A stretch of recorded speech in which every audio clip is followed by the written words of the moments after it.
Hey there, folks. How you doing today? Hope you're having an awesome day. Well, we looked at some older knives recently, so I thought today we'd switch it up again and look at something newer. And why not a sack? I mean a real sack. An actual Swiss Army knife. This is the Victorinox Soldier, and it's the fourth iteration of the Swiss Army knife made for the Swiss Army. So if you're interested, stick around. We'll go through some specs, maybe do some history and comparisons, and a little testing. Put it through its paces, see how it holds up. So, hope you stick around.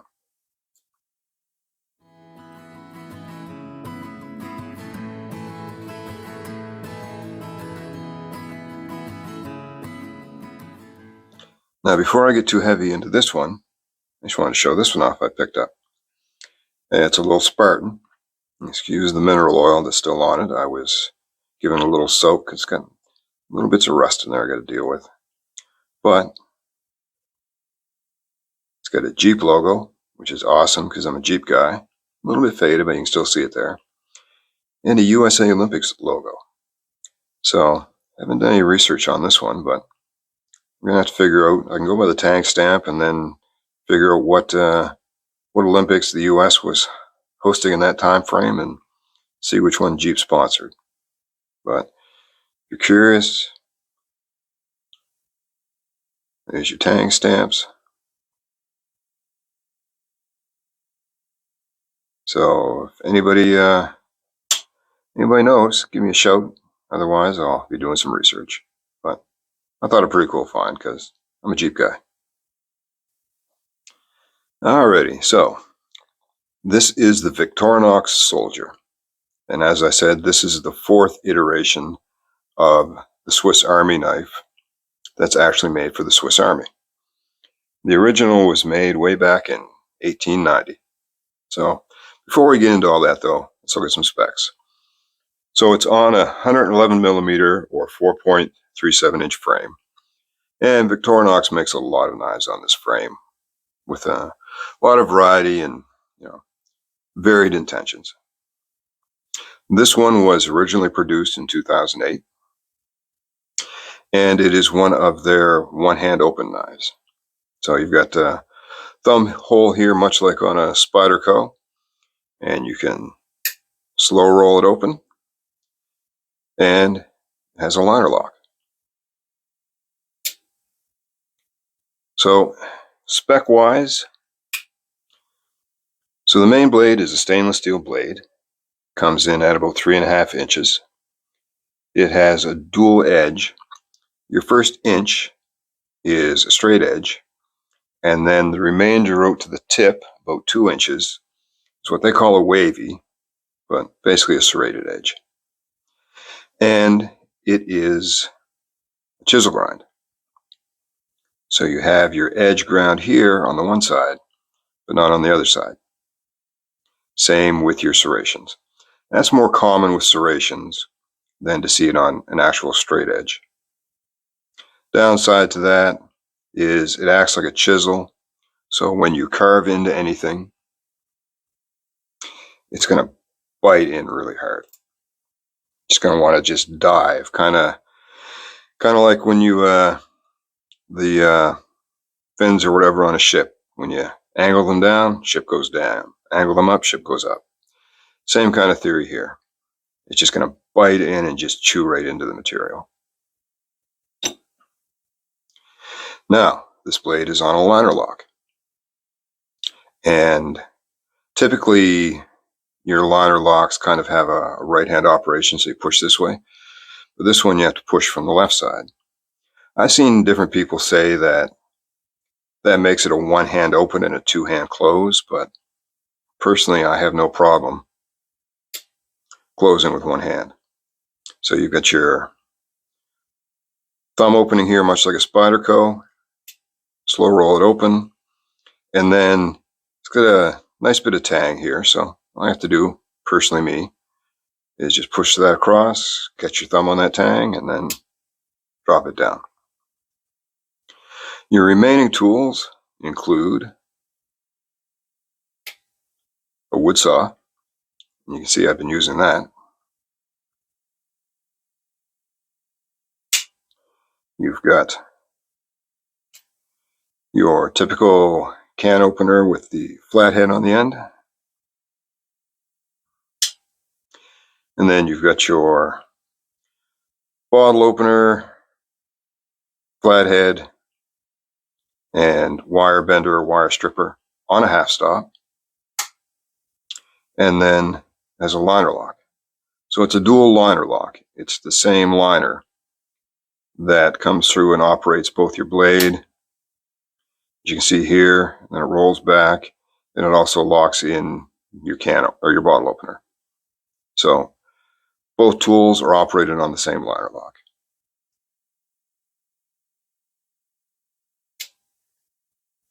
And that just gives you some added security if you're either going to use this as a screwdriver or perhaps if you're brave enough to use it as a light pry bar. And then on your back side, you have your reamer or punch with a nail nick, and then you have a Phillips screwdriver. So that's your main tools. Your covers are a dual density. So you've got kind of a hard plastic here, and then a softer material along the edges, and then some traction inserts here. And there's your shield. You don't have an inlay shield. You've got like a stamped in shield. So same thing on the other side. So these are kind of there for comfort. Kind of gives you a rounded edge, but it's a nice soft rounded edge. So there's your general specs. As I mentioned before, Victorinox makes a lot of knives on this frame. The closest to this one, I believe, is called the Trekker. And it's the same frame, all the same tools. And I believe you can get either straight edge or serrated edge options in that one. And there's several others. Your Ranger grip, your rescue tool. I believe there's a boat version. So I'll sneak a few pictures up here. Here, just by comparison, is the only other one I have on this frame. And this is an early 90s picnicker. And you've got your awl in the back. You've got your corkscrew instead of a Phillips. Spear point blade. But rather than a liner lock, this one has a button lock or switch lock. This model, later on, they incorporated a liner lock. And there's a whole story behind that. They took one model that was very similar that had the liner lock, discontinued it, and basically just reproduced it, called it the picnicker with the liner lock. But you can see here, basically the same frame. This one comes with your toothpick and your tweezers. I don't know why they thought soldiers wouldn't need a toothpick and tweezers. I've eaten military rations before. A toothpick and tweezers would come in handy. At least the toothpick. So the history of this knife. If you really want to deep dive into it, go check out a recent video from Rasputin's Castle. He does a deep dive, but I'll touch on it. So the first iteration of this knife came out in 1890, and it was 100 millimeters, had carbon steel blades, and was the first Swiss Army knife built in Switzerland. And it was built under contract for the Swiss Army. So that kind of started it all. One of the main purposes for it was for a rifle maintenance tool, because the screwdriver that was in that one would have been used to make adjustments to their military rifles. The 1890 was issued until 1951, when they came up with the next iteration. They shrunk that one down to 93 millimeters and incorporated stainless steel. And that one had fiber handles. And it reigned from 1951 till 1960. 1961, they came up with a 93 millimeter with A-lock scales. And that one was produced and used from 1962 until 2007. And I believe you can still get a civilian version of that one. I think maybe the Pioneer. So in 2008, they came out with this version, and it was based on the earlier 111mm one-hand German Army knife with a gack. And I believe that one came out in 2003. It introduced the green dual density scales, the one-handed open liner lock blade, the locking screwdriver, added the wood saw, and added the Phillips on the back. So this one was given to me by Jay over there at Sasquatch Knives Canada, and I've been carrying it for a while. I was a little unsure with the blade, particularly I'm not a big fan of serrated blades, but as I've carried it a little bit more, I can see its purpose. The wedge style, straight edge, it has its purposes too. I think in the long run, I can see myself sharpening this edge. Just it's a different feel with the wedge. It cuts different. It particularly going across the surface, like I showed. So I may tune that side up. But other than that, I've been enjoying it. It's very easy to operate. That one-handed open and close. It's got great tools on it. I mean, I love the saw, particularly around the yard, trimming up a lot of branches and whatnot, pruning the trees. And I much prefer a Phillips screwdriver to a corkscrew. I don't drink a lot of wine, and it's, not the early 19th century. Most bottles either have a screw cap or a flip cap, so I'm not dealing with many corks these days. But anyway, let's throw up a video here and we'll do a little testing with it. Okay, if I can draw your attention to the right-hand side of the screen, we'll do a little testing. So first off, just showing the one-hand operation, opening and closing the blade. And then we'll have a little look at the edge, just showing the straight edge and the serrated edge and the chisel grind. Now for some 550 paracord on the serrated edge, give you 2 angles for that. No problem really cutting through that, not surprising. There's a look at your cut, a little bit of fraying on the edges from the serration. And now we'll try the straight edge. Again, no problem, cuts through that easily. There's a look at your cut. And then we can compare the 2 cuts. A little bit more fraying with the serrated. Here's some nylon rope. Again, serration cuts through that pretty good. There's what your cut looks like. And then we'll try the straight edge.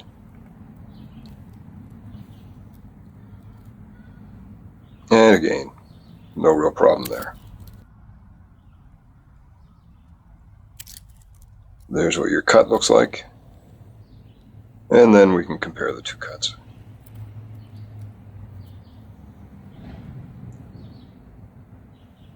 Here's some polypropylene rope. I hate this stuff, but the serrated edge struggles a bit. Stuff's hard to cut. Cut through 2 strands, didn't cut through the 3rd, but pops through the 3rd, no problem.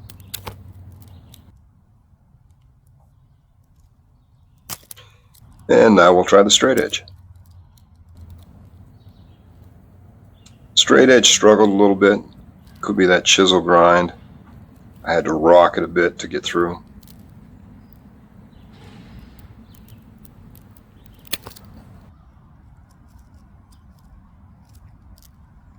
But it does cut right through the rope. There's that cut. And then there's a comparison of your 2 cuts. Now I should have done this on a flatter surface, but I just wanted to see if it would saw through. The ridges on that board kind of made it a little bit more difficult, but it cut through. Now some bungee cord. Serrated edge first. No problem. There's what your cut looks like. A little bit of fraying on the outer layer. and the straight edge.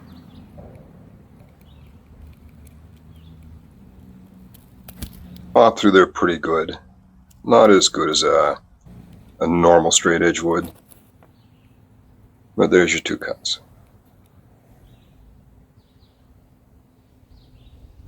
Now this is an old dry leather belt. You can't really push cut that well with the serrated edge, so you kind of have to saw at it a little bit. And the straight edge was just too small for me to really kind of push cut through. So there would be an advantage to a full straight edge. But it does make it through. It's not the easiest stuff to cut like that. But not a very clean cut. Now for the Twinkie test. Yes, I know those aren't Twinkies. I couldn't find any Twinkies, but I wanted to compare a straight edge to the serrated edge and how it cuts something a little more delicate. And a Twinkie's pretty delicate. Maybe not so much on your stomach, but... So first off, there is your regular straight edge. And you'll notice as I cut through, it kind of compresses the pink Twinkie a little bit. Now as I switch over to the serrated blade, you'll notice you don't get that compression. So it's kind of acting more like a bread knife. So may have some advantages in food prep. I've cut sausages with it, I've cut steak with it, and it does an excellent job on those. And of course you got to try a piece. And it was gross. Don't try it. Now, with the rounded spine on the blade, you can't really scrape or anything like that with it. But the saw does have a squared spine. So here I'm just scraping away at a little bit of fat wood. And it does a pretty good job at it.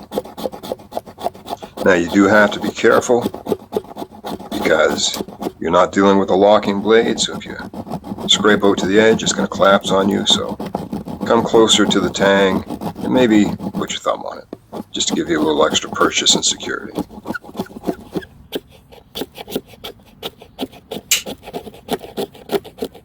Now, try it with a ferro rod. Produces a decent spark from each rod.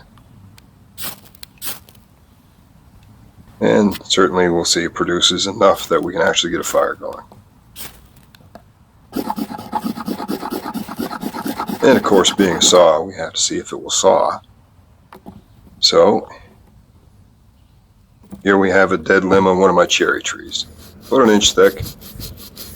Victorinox saws are pretty good. I've never had any complaints about them. They're not the largest saws, obviously, but for small tasks like this, they're certainly pretty good.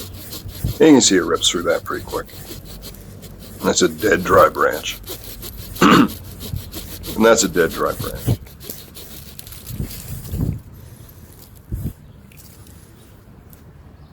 So there we have it. Carry options.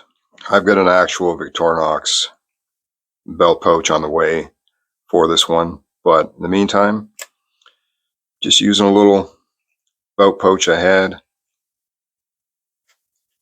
Fits in there nice. Something around your folding hunter size. Drops in there good. Fits nice and tight. I just stuck this little thing on here so I can have something to pull it out with. But I'm looking forward to getting an actual Victorinox belt pouch to carry it in. Well, folks, I hope you enjoyed that look at the Victorinox Soldier. I think it's pretty good. And you know what? If there's some things you don't like about it, maybe you don't like a Phillips screwdriver and you'd rather have a corkscrew. Maybe you don't like a serrated blade and would rather have a straight edge.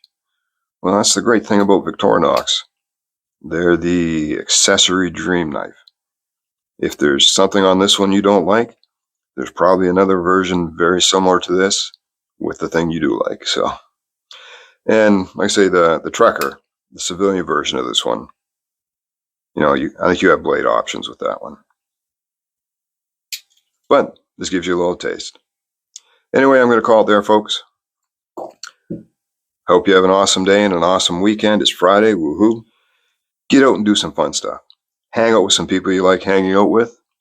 Maybe go spend some time in the woods. Go for a little hike. Go for a little picnic. Go do some camping. If you go by yourself, let somebody know where you're going to be in case you run into trouble. And maybe take a knife with you. Might come in handy. Y'all take care.